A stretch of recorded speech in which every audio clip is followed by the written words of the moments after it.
Прывітанне, сябры. І нарэшце ўжо наш 5-й выпуск і першы ўвосені. Выбачайце, што мы так спазніліся, тут бываюць такія жыццёвыя абставіны, але самае галоўнае, што все жывыя, здаровыя, і мы маем магчымасць працягваць серыю нашых падкастаў «Усё так». І з вами, як заўжды, вядучая Вольга Быкоўская і Ян Ганчароў. Прывітанне. Прывітанне. Сёння мы будзем падводзіць вынікі ўжо нават больш чым месяцу, колькі там не 40 ужо дзён цэлых праходзяць пратэсты ў самых разнастайных формах. Забастоўкамі так глобальна не атрымалася, але кожныя выходныя праходзяць у суботу жаночыя маршы, у нядзелю агульныя маршы па ўсёй рэспубліцы. І пра вынікі месяцу пратэстаў будзем разважаць з нашымі гасцямі, але перш чым мы перайдзем да гасцей, Вольга, вось якія твае ўражанні, распавядзі? Мае ўражанні наступныя. Беларусы паказалі сваю рашучасць у тым, што яны хочуць пераменаў. Я думаю, што гэта безумоўны вынік гэта месяцу пратэстаў. Беларусы сплаціліся, паказалі сваю салідарнасць, паказалі то, што яны могуць даволі доўга праводзіць мірныя акцыі пратэсту. Паказалі на тое, што няма жадання на эскалацыю нейкага гвалту з боку пратэстоўцаў. Паказалі сваю крэатыўнасць і, напэўна, яшчэ адзін такі вынік, можа быць сумны, можа быць не сумны, што ўсё хутка і разам, напэўна, ўсё ж такі не атрымаецца.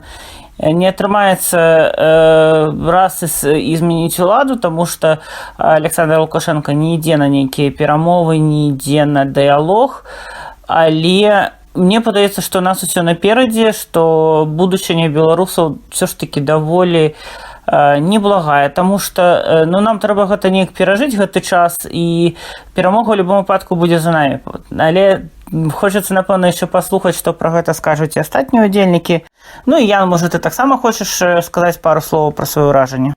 Так, мяне больш за ўсё ўразіла, як людзі каардынуюцца паміж сабою.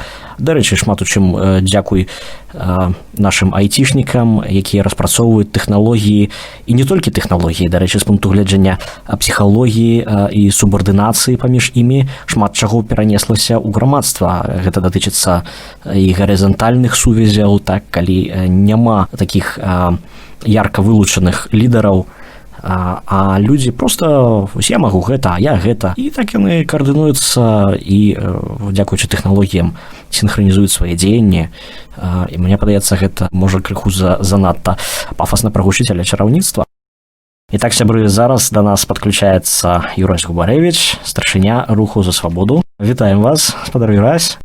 Прывітанне, Юрась. У нас сёння агульная тэма. Месяц, ўжо, напэўна, не месяц, а больш за месяц пратэстаў. Якім ты бачыш вынікі гэтых пратэстаў, як змяніліся беларусы, якія ўражанні агульныя?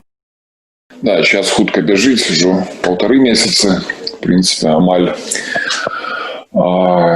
Насамрэч, кожны дзень прыносіць нешта новае, і кожны дзень насычаны падзеямі. То есть няма такога, каб пратэсты былі пастаўленыя на паўзу, і гэта вяло да спынення. Канечне, улады ў некаторых сферах бяруць рэванш, напрыклад, па забастоўках працоўных калектываў гэта атрымалася падавіць шляхам запалохвання, рэпрэсій альбо часам угавораў, абяцанак ці просто расповедамі пра тое, як дрэнна будуць жыць людзі ва ўмовах непрацуючага прадпрыемства. Гэта так ці інакш большасць калектываў, пераважная большасць адмовілася ад удзелу ў забастоўках, но тым не менш і тут не ўсё так стабільна, таму што насоўваючыся эканамічны крызіс, праблемы ў саміх прадпрыемствах, это тое, што можа прывесці яшчэ да большага штуршка. І асабліва для тых людзей, якія менш звяртаюць увагу на палітычны складнік, але больш на эканамічны. Для іх это будзе нагода выйсці на вуліцы, бо шлях на вуліцы ўжо адкрыты, дзверы адчыненыя, людзі ведаюць, што ў пэўных сітуацыях, калі далей немагчыма, можна і трэба пратэставаць. Тому в целом я оцениваю становча.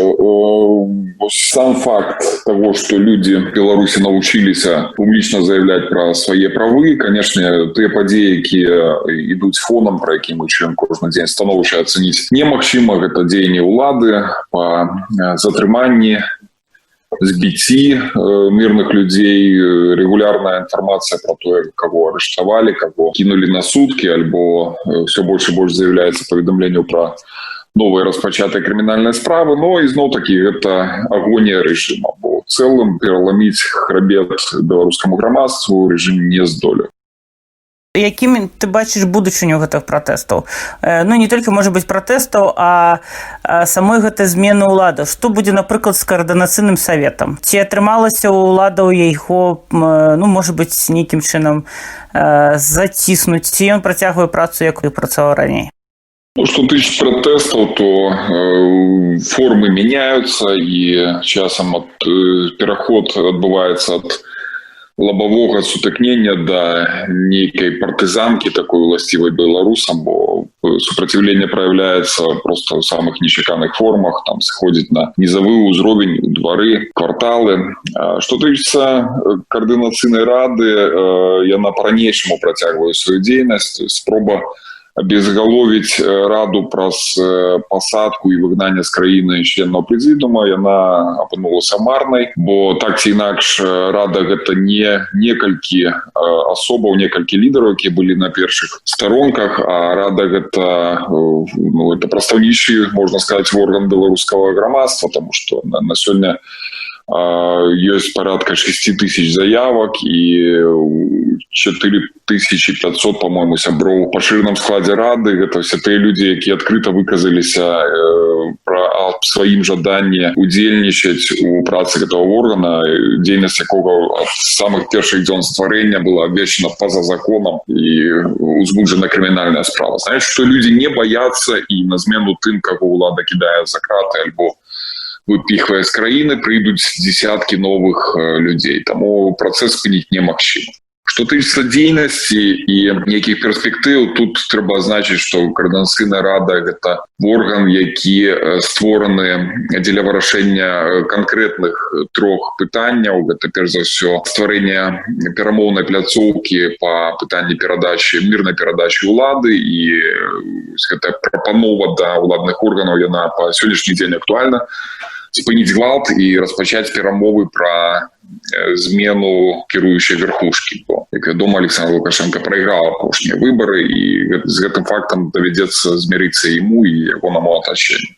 Іншыя тэмы, па якіх рада працуе, гэта спыненне рэпрэсій, пераследу мирных пратэстоўцаў, таксама расследавання ўсіх тых жахлівых фактаў прымянення гвалту ў адносінах да людзей, якія выходзілі на вуліцу. Это пастаянна знаходіцца под нашим контролем, і мы тут працуем разам з праваабарончымі арганізацыямі і падымаем гэтую тэму і на міжнародным узроўні.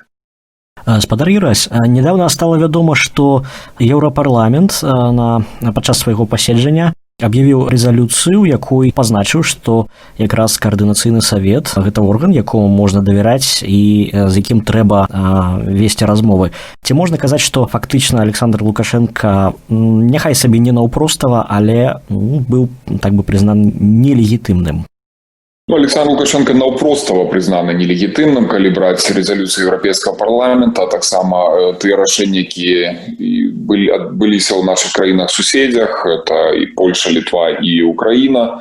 Там без усялякіх эківокаў сказана, што Александр Лукашенко прайграў апошнія прэзідэнцкія выбары і не можа з'яўляцца легітымным прадстаўніком беларускага народу.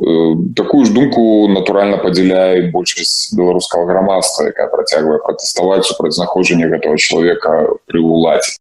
А адносна координацыйнай рады, так, у рэзалюцыі Еўрапарламента сказана, што яна з'яўляецца часовым легітымным прадстаўніком інтарэсаў беларускага грамадства. Ну і можна сказаць, што гэта так, і в дадзенай сітуацыі Координационная рада, конечно, не имкнется опираться на внешнее признание. На сегодня есть процесс выказывания подтрымки, уточнения до деятельности рады с боку громадства.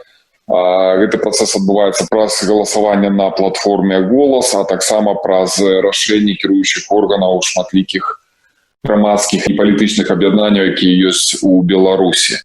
Літаральна учора было запущено галасаванне, таму я думаю, што пра нейкія вынікі можна будзе казаць ужо ў бліжэйшыя дні акрэсленыя. Дзякуй, Юрась. Спадзяюся, што ўсё не марна і што мы пераможам па выніку. Так, натуральна, па-іншаму і не будзе. Дзякуй вялікі, гаспадар Юрась, да пабачення. Сябры, а да нас зараз далучаецца праваабаронца з Берасця Роман Кісляк. Да, Роман Кісляк. Прывітанне, Роман. Прывітанне. Гаспадар Роман, вітаем вас. Роман, мы хочам паразмаўляць пра прававое бязмежжа, якое зараз адбываецца ў Беларусі, таму што шмат усяго такога, што, ў прынцыпе, неверагодна проста для ранейшай Беларусі. Напрыклад, вось гэта прапанова, што сведкі, міліцыянты не будуць называць свае сапраўдныя імёны. Гэта людзі, якія хапаюць людзей, кудысьці ўвозяць і ўвогуле незразумела куды, немагчыма потым даведацца і гэтак надалей. Гэта людзі, якія прыходзяць зрываць гэтыя белыя сцягі, якія нават вісяць на балконе і за гэта даюць нейкі штрафы. Як ты думаешь, з чым гэта звязана і куды рухаецца Беларусь у такой ситуации?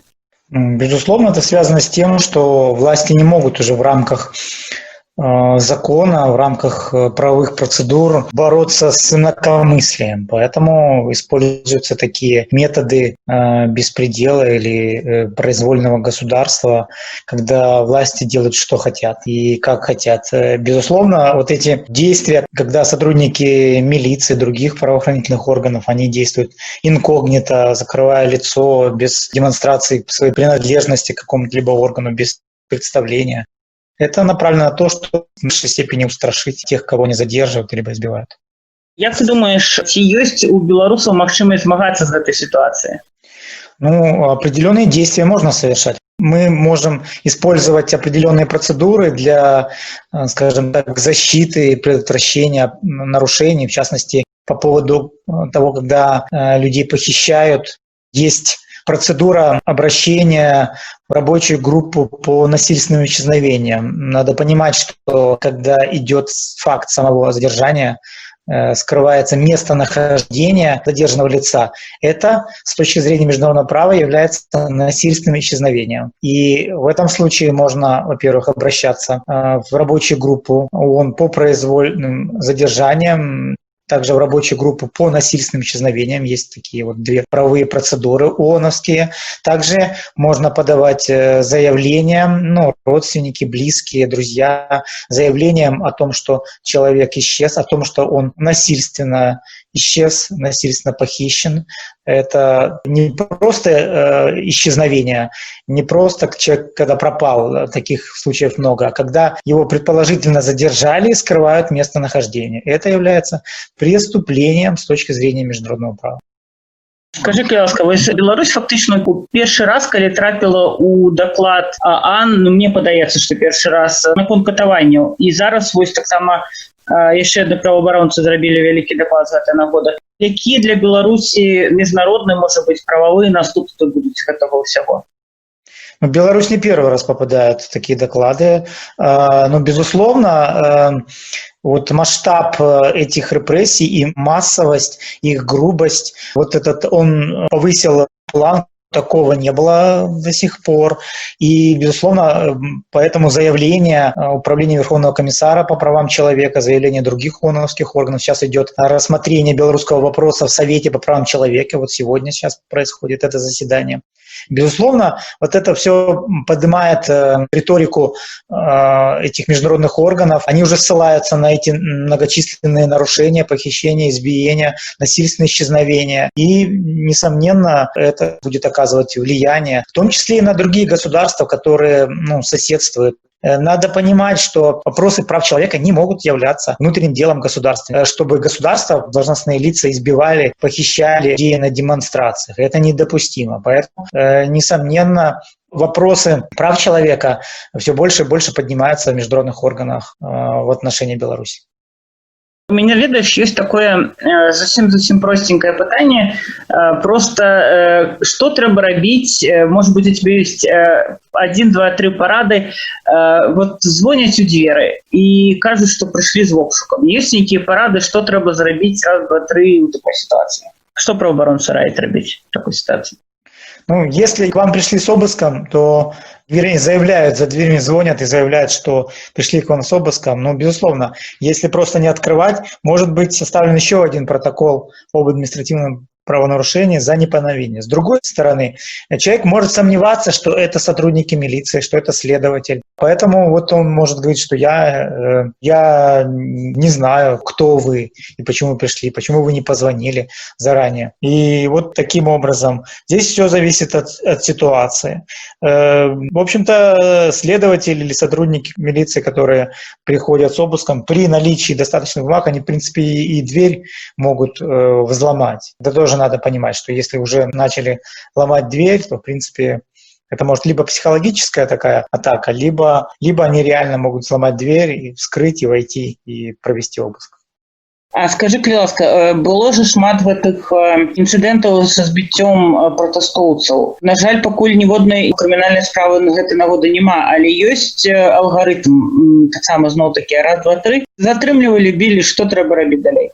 Безусловно, необходимо, во-первых, документировать это, обращаться к врачу, пока вот следы избиений, там, синяки, ссадины, перелом, обращаться к врачу, обращаться с заявлением в прокуратуру либо Следственный комитет. Там следователь либо прокурор дает направление на судмедэкспертизу, и судмедэкспертизе уже подтверждается. Если повреждены внутренние органы, если избиения касались тела, то к судмедэксперту также важно принести результаты исследования УЗИ, результаты медиков, которые дополняют картину. Это первое. Очень важно задокументировать, что, кто, когда это происходило. И если вы в камере, попросите ручку, бумагу и запишите это, задокументируйте, когда вас избили, сколько было человек, какие-то приметы.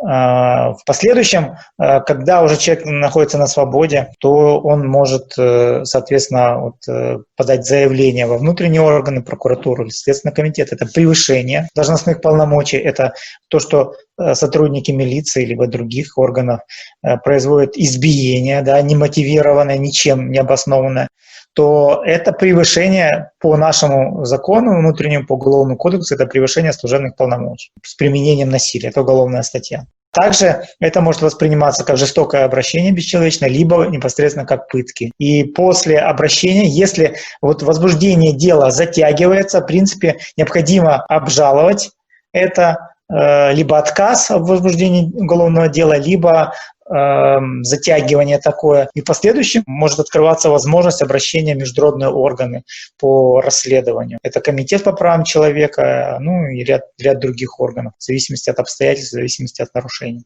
Также есть спецдокладчики, ООН спецдокладчик по запрету пыток, спецдокладчик по вопросам, связанным с нарушением прав человека в Беларуси, целый ряд других спецдокладчиков, которые работают получили мандат от Совета по правам человека. Также через правозащитные организации можно обратиться к этим ООНовским процедурам. После обращения они либо возбуждают такие правовые процедуры, как расследование, также обращаются к государственным органам с требованием разъяснить, почему тот или иной человек был избит, задержан, либо другие нарушения совершались в отношении него. Гаспадар Роман, на гэтым тыдні з'явіліся такія прэцэдэнты ў Гомлі, як мінімум вядома пра 2 такія прэцэдэнты, прысуд за хвіліну. Маўляў, напішыце заяву, што так, я быў, прымаў удзел у незаконнай акцыі пратэсту, атрымаеце ваш штраф, і можаце быць вольныя. Вядома, што адна дзяўчына так і зрабіла, другі чалавек не пагадзіўся і атрымаў 8 сутак. Ваш каментар, калі ласка, ці законная такая працэдура?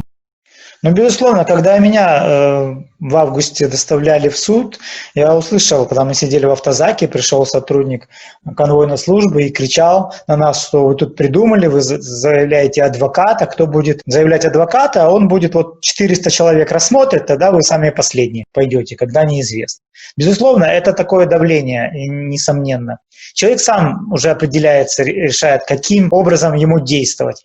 В последующем даже признание того, что ты там совершал, ты ходил, оно, в принципе, может быть человеком заявлено о том, что это было сделано под принуждением, под угрозой тем, что его посадят на сутки. Поэтому после того, как вы вышли на свободу, можно обжаловать это постановление, обжаловать нарушения, которые были допущены при задержании или после задержания. То, что происходило в суде, как это происходило. Но, как правило, я всем советую все-таки сражаться за свои права. И те примеры, когда люди сражаются не 5 минут, а несколько часов, тогда это парализует судебную систему, им сложнее просто так выносить эти штампованные постановления, приговоры. Мое дело, в частности, рассматривалось несколько раз.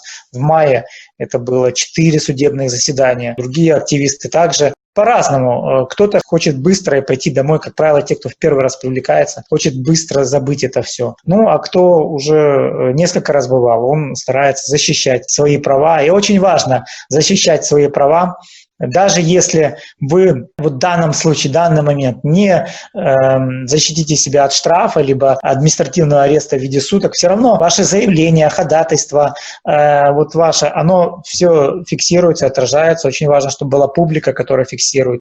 В последующем все вот эти заявления, они при документировании, они потом будут иметь вес в связи с расследованием всех этих обстоятельств. Надо понимать, что нас осуждают за вот эти административные правонарушения, в то же время само вот это осуждение является правонарушением с точки зрения международного права. Является, я считаю, что преступлением в отношении граждан, в отношении людей и народа белорусского. Поэтому рано или поздно эти преступления будут расследованы, и важно, чтобы были документы, задокументировать все эти нарушения. Дзякуй вялікі, пытанняў больш не маю. Дякую, Роман. Тады развітваемся. Дякуй, пакуль. Всего доброго. Да пабачення. Вось такі у нас атрымалася падвядзенне вынікаў 3 тыдняў, прававы лікбез. Спадзяюся, што ён будзе для вас карысны і будзем працаваць далей. Так, сябры, якраз фраза нашага госця наконт таго, што трэба неабходна змагацца за свае правы, за абарону сваіх правоў. Мне падаецца, гэта не варта забывацца. І з аднаго боку будьце асцярожныя, з іншага боку змагайцеся за свае правы. Калі яны парушаюцца, дакументуйце гэта, звяртайцеся да праваабаронцаў. А наш выпуск падыходзіць да свайго фіналу. Дзякуй вялікі вам за ўвагу. Усё так. Усё так. Да пабачення. Пакуль.